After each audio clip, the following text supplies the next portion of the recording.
when I was ordained to the priesthood.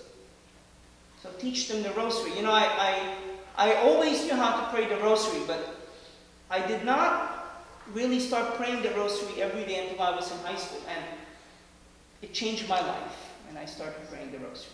It changed my life. So teach them how to pray the rosary. They need to possess the capacity and the desire to learn.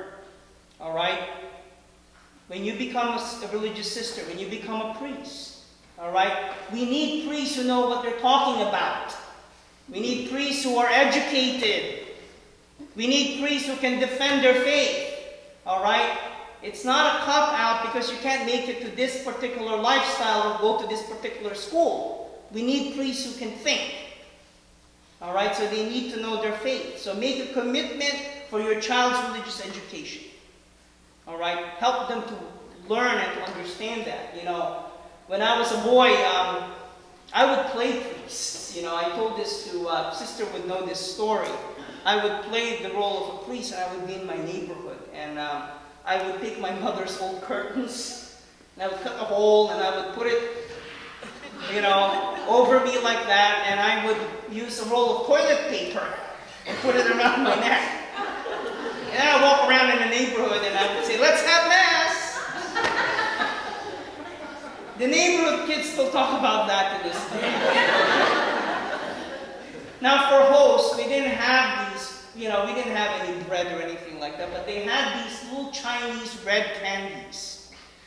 So that's what I would use for communion. And I would say to the kids, just pretend it's white. So I would give them Holy Communion or this little red wafer candies. And then you know what they would do? They would come back to the end of the line and come back again, and I'd see their red tongue. I said, "You already received one." So, you know, teach them to love the priesthood. Teach them, you know, the importance of learning. Respect and love for others. You know, that's very important. You know, when you're a priest or when you're religious, you have to be magnanimous with yourself. All right? You know, you have to learn really how to love everyone.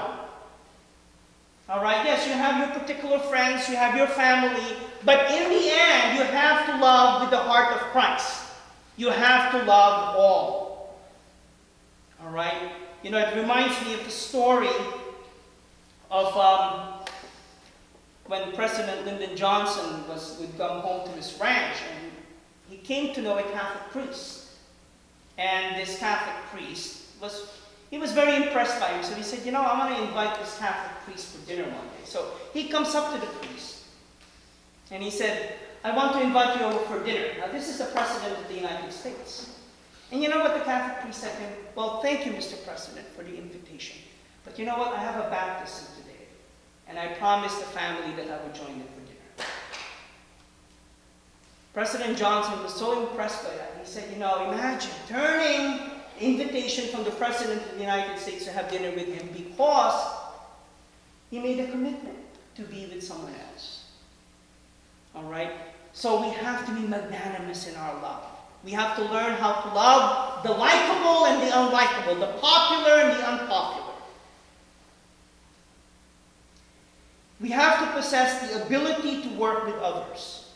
And you know, this is why we need to encourage our children to be involved in their parish, to be altar boys, to be part of a sodality, to be part of a youth group.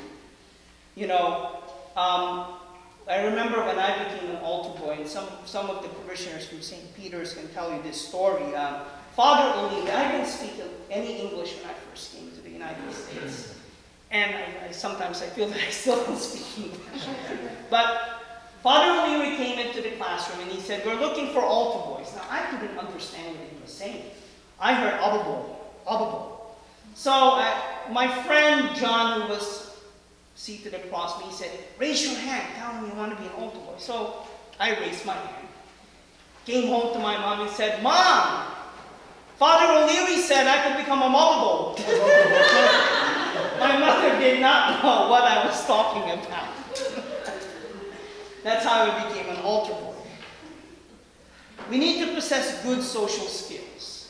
And you know, possessing good social skills is not just being an orator, being able to speak in public, but being able to listen. You have to be able to listen to people. You have to be able to treat them with compassion and with respect. You know, talking is just half of it. The other part is learning how to listen and learning how to be compassionate, respectful, and thoughtful. Blessed Teresa of Calcutta said that thoughtfulness is the beginning of great sanctity.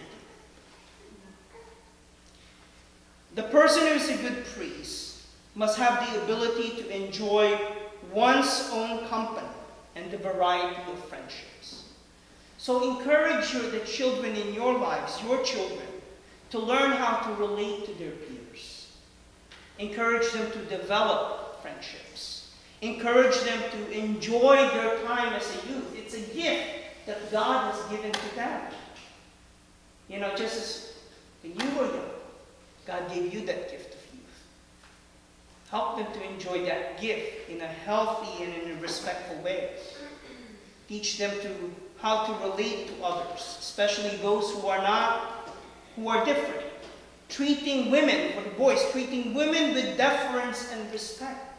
Not patronizing them, but treating them with respect. You know, a little bit of chivalry doesn't hurt. Opening the door, you know, things like that. You know, pulling the chair, all of these things. And finally, a healthy self-image. Engage, learn how to engage in an open and healthy conversation with your children about their hopes and about their dreams. Look, when I was in high school, I did not really fully understand this call to the priesthood.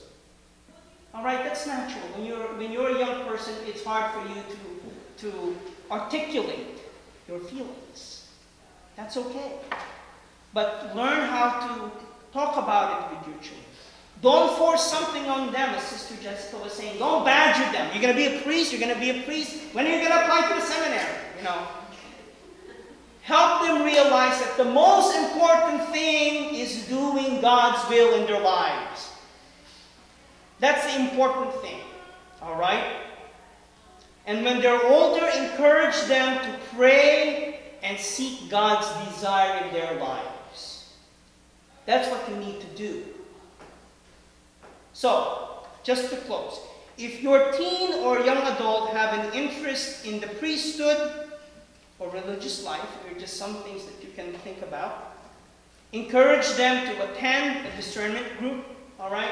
Here in our diocese, we do have one run by Father Michael Romano at St. Peter's Church in Merchantville, all right?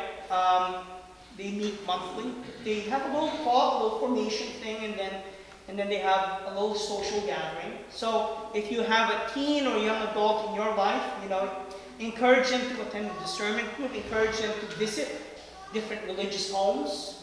All right? Help them or encourage them to find a mentor or a spiritual director. You know, if you have a parish priest that you know you feel comfortable with, you know, certainly that would be a natural choice. But sometimes they would find their own. You know, if you're doing what you're supposed to do, if they get involved in the parish, they'll get to know their parish priest, and they would want to talk to them about these kinds of things. Or if they're in college, encourage them to be involved in their university parish or campus ministry. Pray for your children daily. Pray for them every day. Pray that they will find God's will in their lives. Continue to be a positive role model of faith for your children.